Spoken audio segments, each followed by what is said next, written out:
क्या हो अगर मैं आपसे कहूं कि पाकिस्तान ने लोकली डेवलप किया है कैसा वेपन जिसका नाम है कल्लास और कल्लास कर देगा सभी दुश्मनों की नींद खल्लास। पाकिस्तान की जो लोकल डिफेंस इंडस्ट्रीज़ हैं वो काफ़ी तेज़ी से तरक्की कर रही है।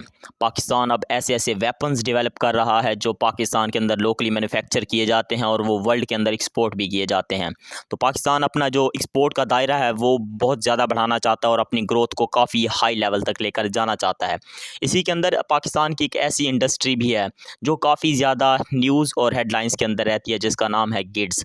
गिड्स का फुल नेम अगर आपको मतलब बताऊं तो वो होता है ग्लोबल इंडस्ट्रियल डिफेंस सॉल्यूशंस। ये पाकिस्तान की स्टेट ओन्ड कंपनी है जिसको पाकिस्तान की गवर्नमेंट ओन करती है, पाकिस्तान की आर्मी ओन करती है। ये जो गिड्स है ना काफ़ी ज़्यादा ऐसे ऐसे वेपन्स बना चुकी है जो पाकिस्तान के सर का ताज भी कहा जाते हैं। शार्पर ड्रोन आपने सुना होगा, ये काफ़ी ज़्यादा न्यूज़ के अंदर भी रहता है।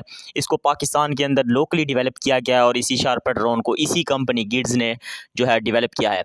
अभी इस गिड्स नामी कंपनी ने एक और वेपन जो है वो डेवलप किया है जिसका नाम रखा गया कल्लास। कल्लास एक राइफ़ल है, एक असॉल्ट राइफ़ल है जिसका फुल नेम अगर मैं आपको मतलब बताऊँ तो वो है कल्लास 786। इसको अभी बुलाया ये भी जाता है कि KS 786 भी कहा जाता है इस राइफ़ल को। तो ये राइफ़ल की अगर स्पेसिफ़िकेशंस की अगर बात की जाए, उसके आगे बात करते हैं फिर ये किस वजह के लिए बनाई गई है और इसको क्या एक्सपोर्ट भी किया जा सकता है दूसरी कंट्रीज़ के अंदर, उसकी भी बात करते हैं। पहले इसकी स्पेसिफ़िकेशंस की अगर बात की जाए तो इसका अगर वेट की बात की जाए तो वो होता है अप्रॉक्सिमेटली 3.8 किलोग्राम्स, मतलब 4 किलोग्राम के जो है इर्द-गिर्द बताई जाती है। ये पुरानी गन्स जो होती हैं ना, पुरानी राइफ़ल्स जो हैं उनके मुकाबले में थोड़ी हल्की है, क्योंकि पुरानी जो राइफ़ल्स होती है वो काफ़ी ज़्यादा भारी होती हैं। अब वो ज़्यादा पुरानी हो चुकी हैं। पाकिस्तान आर्मी के अंदर बहुत सी ऐसी राइफ़ल्स हैं जो काफ़ी ज़्यादा पुरानी हो चुकी हैं, काम नहीं आती। तो जब मिलिट्री का एक पर्सन, एक फ़ौजी जो है वो अपनी गन से फायर कर रहा होता है तो बीच-बीच में वो रुक भी जाती हैं, ख़राब भी हो जाती हैं जो पुरानी राइफ़ल्स होती हैं। तो पाकिस्तान आर्मी को लगा कि हाँ, हमें एक ऐसा वेपन, एक ऐसी राइफ़ल बनानी चाहिए जो हमारी आर्मी के जो स्टेटस को है वो मैच करती हो। तो उन्होंने इसी गिड्स नामी कंपनी, जो पाकिस्तान की स्टेट ओन्ड कंपनी है, इसको ऑर्डर दिया कि हमारे लिए एक ऐसा वेपन, एक ऐसी राइफ़ल डेवलप करो कि जो पाकिस्तान आर्मी के स्टैंडर्ड को मैच करती हो। तो फिर गिड्स ने जो है वो अपना काम चालू कर दिया और एक ऐसी राइफ़ल बनाई जिसका नाम रखा गया कल्लास 786। ये काफ़ी ज़्यादा मॉडर्न राइफ़ल है और ये पुरानी राइफ़ल्स को अब रिटायर किया जाएगा और इस राइफ़ल को ऐड किया जाएगा।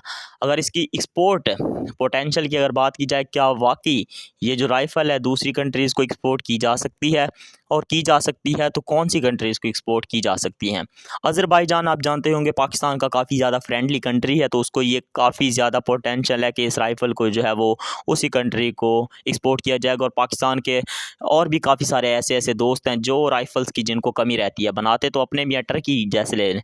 टर्की काफ़ी ज़्यादा डिफेंस की चीज़ें बनाता है, लेकिन वो राइफ़ल्स पर कम ही ध्यान देता है क्योंकि वो बड़ी-बड़ी शिप्स, बड़े-बड़े जो जहाज़ हैं, जैसा आप जानते होंगे कान अभी वो एक 5th जनरेशन फाइटर जेट पर काम कर रहा है और टर्की ने दुनिया को दिखा दिया है कि हम क्या-क्या कर सकते हैं। क्योंकि 5th जनरेशन का जो एयरक्राफ्ट होता है कंट्रीज़ को बनाने में काफ़ी ज़्यादा टाइम लगता है। मैं आपको बता दूं कि इंडिया और टर्की तो उसके बाद स्टार्ट किया था। इंडिया ने अपना AMCA जो उनका 5th जनरेशन एयरक्राफ्ट है उसका जो मतलब बता दिया था कि हम ये वाला एयरक्राफ्ट बना रहे हैं 5th जनरेशन का।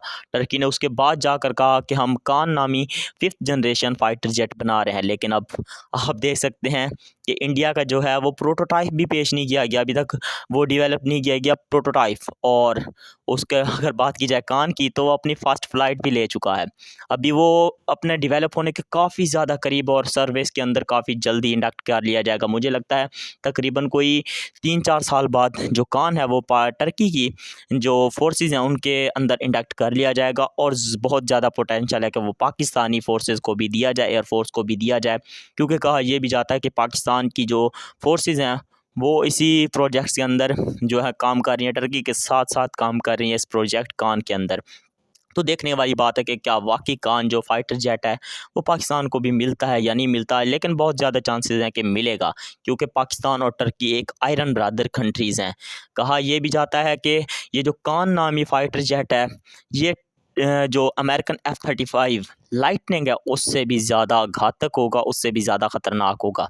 तो देखते हैं अगर पाकिस्तान को मिलता है तो पाकिस्तान के लिए बहुत ज़्यादा खुशी की बात होने वाली है और पाकिस्तान की जो एयर फ़ोर्स है उसका डोमिनेंस बहुत ज़्यादा बढ़ जाएगा, क्योंकि जो चाइनीज़ J-35A है वो भी पाकिस्तान एयर फ़ोर्स को जल्दी मिल जाएगा। उसका तो कन्फर्म है कि वो मिल ही जाएगा पाकिस्तान एयर फ़ोर्स को, क्योंकि पाकिस्तान के जो आर्मी चीफ़ थे ज़हीर अहमद बाबर, उन्होंने सीधा-सीधा कहा था कि हम चाइनीज़ J-35A नहीं, ये पहले J-35A नहीं था, मैं आपको कन्फर्म कर दूँ, ये था पहले FC-31, जिसका हमारे ज़हीर अहमद बाबर एयर फ़ोर्स के चीफ़ ने कहा था कि हम ये वाला एयरक्राफ़्ट जो है वो अपनी फ़ोर्सेस के अंदर इंडक्ट करने वाले हैं।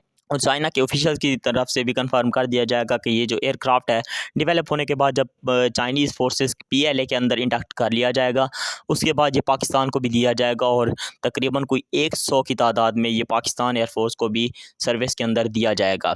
अब देखने वाली बात है, हाँ, तो हम थे अपनी राइफ़ल केस जो है 786 पर, तो इसका जो एक्सपोर्ट पोटेंशियल है बहुत ज़्यादा है और ये पाकिस्तान की एक्सपोर्ट डिफेंस एक्सपोर्ट की ग्रोथ को काफ़ी ज़्यादा हाई कर देगी, क्योंकि पाकिस्तान अब ऐसे-ऐसे वेपन्स डेवलप कर रहा है जिसको एक्सपोर्ट करना बहुत ज़्यादा आसान है और कंट्रीज़ जिसके अंदर एक्सपोर्ट के इसको लेने के अंदर ना काफ़ी ज़्यादा इंटरेस्टेड भी होती हैं और पाकिस्तान की जो चीज़ें होती हैं, पाकिस्तान के अंदर जो चीज़ें बनाई जाती हैं वो काफ़ी ज़्यादा रिलायबल होती हैं और उनका जो बजट होता है वो काफ़ी ज़्यादा कम होता है। तो काफ़ी ज़्यादा कंट्रीज़ जो हैं वो इसको ख़रीदने के अंदर इंटरेस्टेड होती हैं, उनके बजट में आती है ये चीज़ें। अब ये जो कि S786 है, ये बहुत सी कंट्रीज़ हमारे दुश्मनों के लिए काफ़ी ज़्यादा ख़तरनाक साबित होने वाली है, क्योंकि हमारी जो दुश्मन कंट्रीज़ हैं, जैसा कि आप लोग जानते होंगे, बताने की ज़रूरत नहीं है मुझे, उनके पास उनकी जो फ़ोर्सेज़ हैं ना काफ़ी ज़्यादा बड़ी हैं, उनके पास कोई ऐसे मॉडर्न हथियार नहीं है। उन्होंने हमारे पास एक शार्पर ड्रोन है, उनके पास अपना कोई ड्रोन नहीं है। उन्होंने एक ड्रोन बनाया था, हवा के अंदर गया, साँस फूल गई, उसकी सीधा आकर ज़मीन पर गिरा और ख़त्म हो गया। बड़ी मेहनत से बना रहे थे, उसको काफ़ी ज़्यादा टाइम दिया, उस पर इतना पैसा खर्च किया, कुछ नहीं बना, आके ज़मीन पर गिरा और धड़ाम से फट गया। उन्होंने अभी 2.5 पता नहीं 3.5 बिलियन डॉलर्स देकर अमेरिका से एक ड्रोन जो है वो बाय किया, तकरीबन कोई 17 की तादाद में उन्होंने वो वाले ड्रोन जो है वो अमेरिका से बाय किए।